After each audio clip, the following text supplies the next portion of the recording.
to take advantage of compound interest in an index fund or an ETF, you have to hold it for like 25 years. If you're just planning on holding it for 5 years, the compound interest is minimal.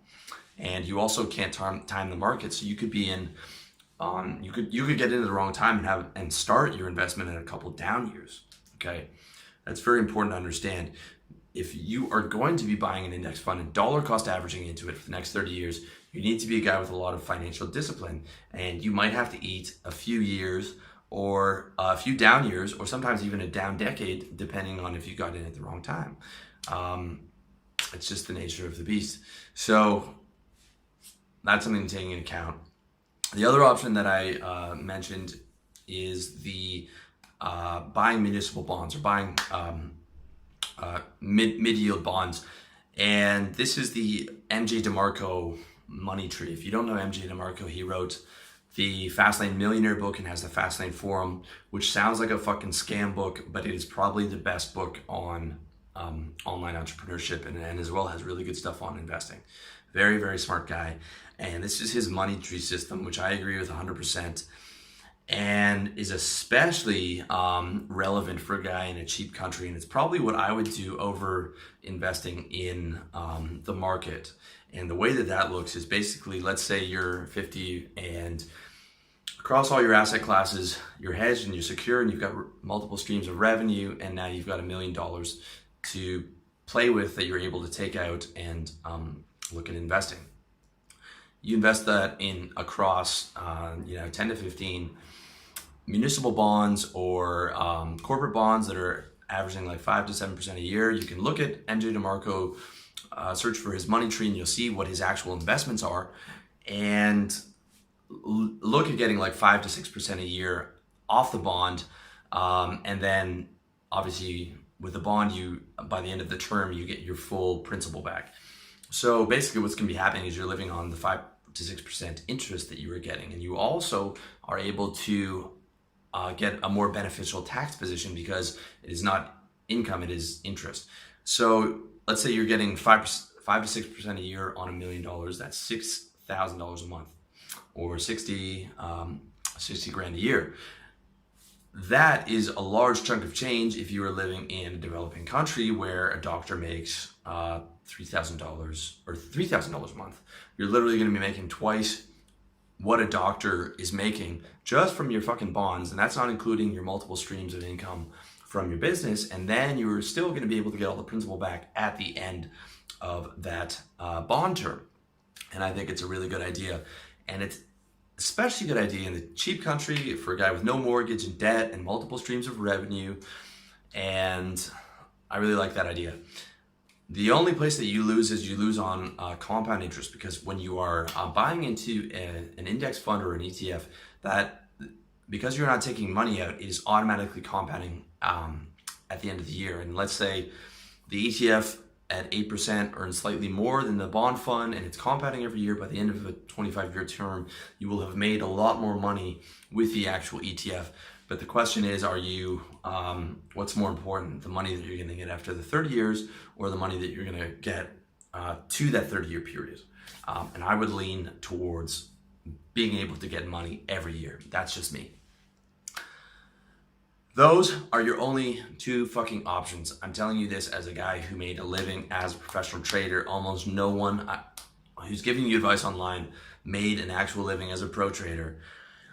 If you are thinking about getting a fucking E-Trade account or trading options on credit, on leverage with a brokerage house, just save time and flush that money down the toilet. Or better yet, send the money to me here in Thailand to my PayPal account, and I can save you a lot of time, and you can just give all that money to me, because you're not going to make money doing that. I promise you. And you're just going to get nothing but frustrated, and you can end up fucking losing and owing money. It takes incredible discipline to be a trader, and you also need some kind of an edge. You need arbitrage, or you need, to be working for a hedge fund that has first calls to brokers and things like that. It is exceptionally difficult to make money on your own as a trader. And do not think just because you know a guy who's made money, oh, he's been making money for 2 years, that's great. Wait till year 5 and he destroys his portfolio.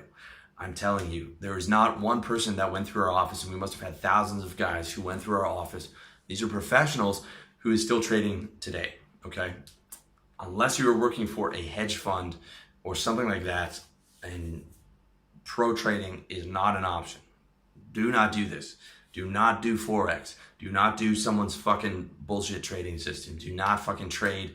Do not try and invest in stocks because you think you're smarter than the market and you think you're smarter than Warren Buffett.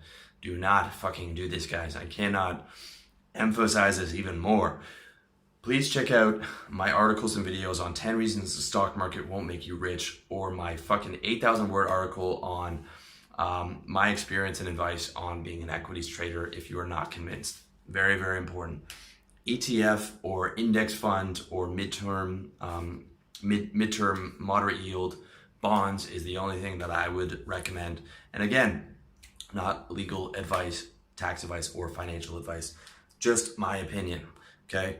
The position you want to be in is anti-fragile, and you're only investing when you can afford to lose the money. You can afford to take a 15% hit in your ETF or a 30% hit in your ETF, or of those 10 bonds, you can take a hit of losing the principal on one or two of those bonds, and it's not a fucking big deal.